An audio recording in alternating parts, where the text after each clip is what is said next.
Now, the topic I'm going to bring up today might bother some people. And yes, I'm not going to go into every single bad thing or good thing that I'm trying to present because I don't have all the time in the world and neither do you. But I do want to say blessings to all of you, my day ones to my day nows. I hope you're feeling blessed and not stressed no matter where you are. The topic I'm bringing up today is why does God allow for bad things to happen, even evil things to happen? And like I said, I'm not going to go into every single version of bad and every single version of good, but here's my rendition of a general scape of what I mean by this example. So this is the next one that I get asked all the time. I am not the end all be all when it comes to answering this, but I got to talk about this because this drives me crazy. Okay, first and foremost, why does God allow for evil and bad and all that jazz? We have seen some horrific shit take place on this planet. And we keep blaming God. But I want to say something that humans have to realize, like really take strong hold onto. What did God give us? What is the most ultimate primus thing God gave us? Free will. Free will. Now, free will goes both ways. It goes for the good and it goes for the bad. Now, let's say, for example, we're able to love freely, make bad choices, not even bad, horrific choices, but bad choices. We're able to defy our parents. We're able to skip town if we rob a bank, whatever the case may be. There's also the good choices, right? We're allowed to do that too. We can live and do anything, technically, within the bounds of not getting caught by the laws that humans create. And what did God give us? A perfect world. Originally, right? God gave us a beautiful, perfect world. Clean water, clean air, clean everything. No problems, right? Now, here's the thing. What did humans do? Okay? Humans, with the ego, right? We have a problem with things like supremacy, greed, and power. Since the beginning of time, that seems to be our trifecta, ego trifecta.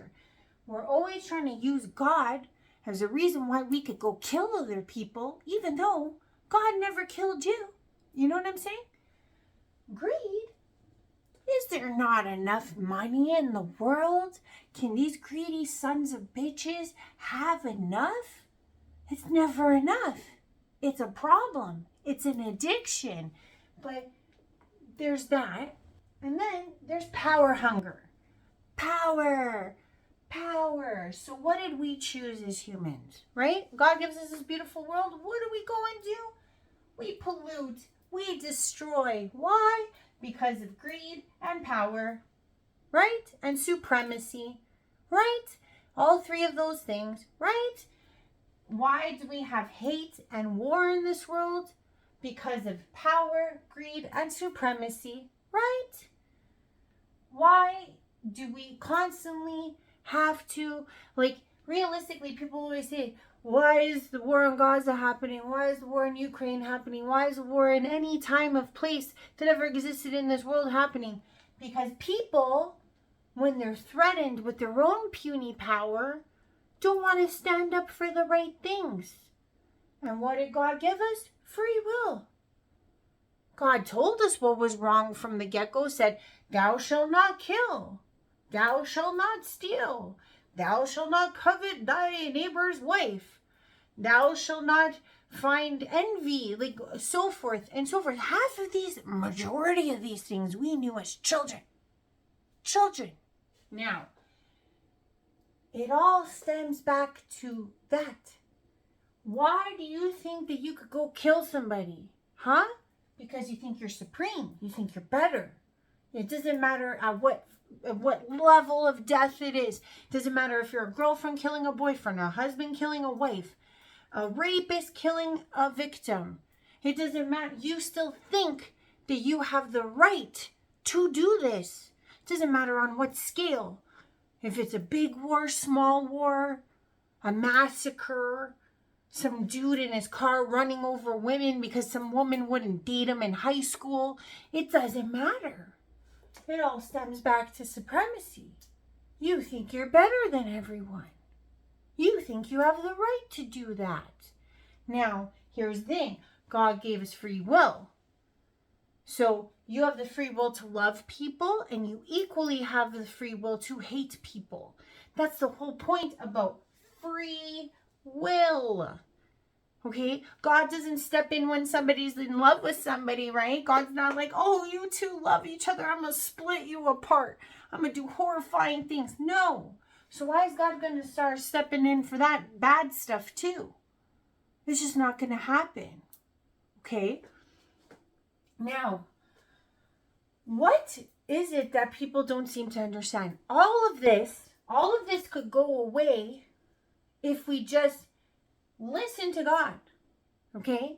If we just did what God asked us to do. If we eliminated and start believing that there's real power on this planet, so puny power, right? At the end of the day, like, we pollute and destroy. Who's going to take us out? Oh, yeah, that's right. Mother Earth. You know, cataclysms. What's a fucking tsunami going to do to you, Mr. Powerful? Mr. I sit in my desk and I'm an MP or I'm a governor and I'm a president or a mavafangulo. Doesn't matter. Cataclysm comes, you're nobody. So, what I'm trying to say is that we as humans decided all of this. And we as humans have to clean up all of this. Now, here's the thing. Animals, we make fun of. See, we think we're more supreme than animals, but really and truly we're not. You want to know why? Because animals, given the same world, manage to do it in harmony, balance, and abundance. They live abundantly. All the food they ever need, here. They don't need money. They don't need to be better. Even though there's animals that kill other animals, they don't go around going, well, I'm the lion of this pride and I'm going to take over everything. No. They respect the antelope and the antelope respects the lion. You know what I'm saying? Everybody understands this harmony. So, really and truly, who's the dumb ones? Is it them or is it us? Because they seem to get it. They understand how it rolls here. They understood this idea of the perfect world. They didn't contaminate anything. We did.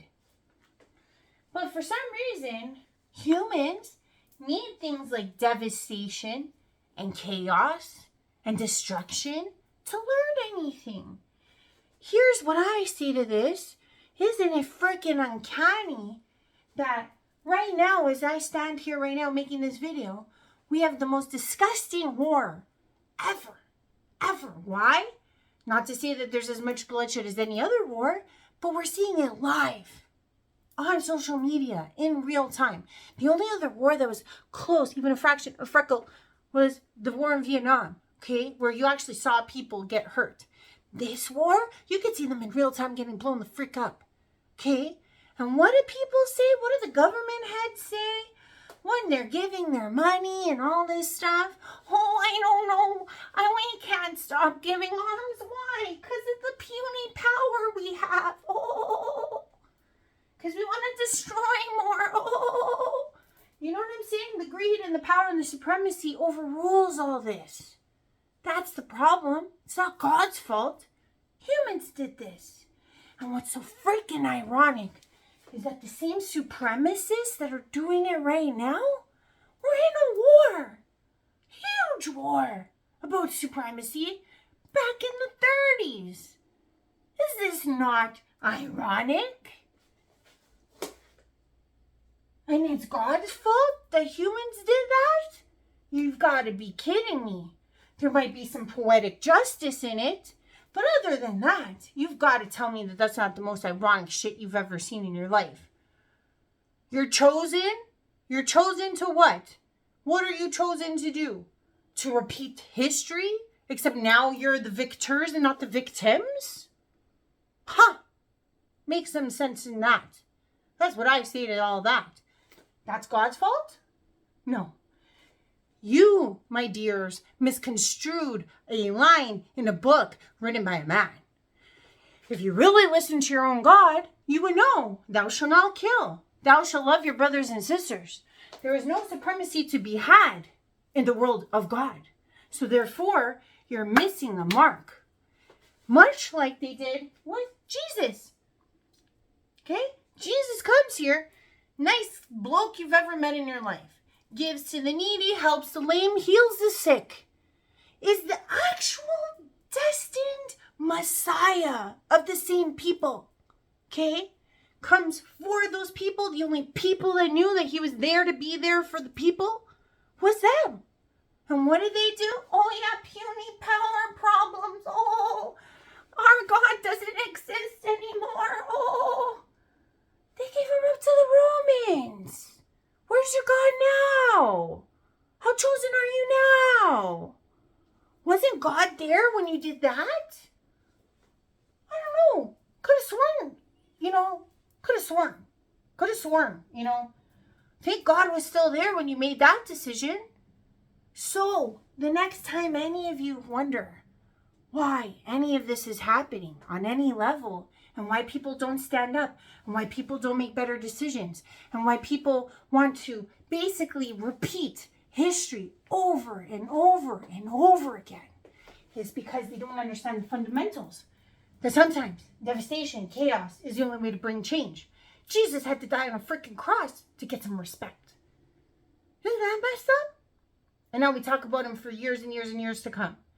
Because he had to die brutally for us to understand that what we did was wrong as human beings. Just saying. Anytime you want to blame God for all this, it's not God's fault. It's our fault. We could stop it at any time. We are trying to stop it. Most of us. There's a lot of us trying to stop it. Stop blaming God. Find out how you can stop it. Be the force that God needs here to bring forth the beauty that is God within. And maybe we can go back to this. The perfect world that God gave to us in the first place. Just saying. Hope that helps. Love you guys lots. Bye for now.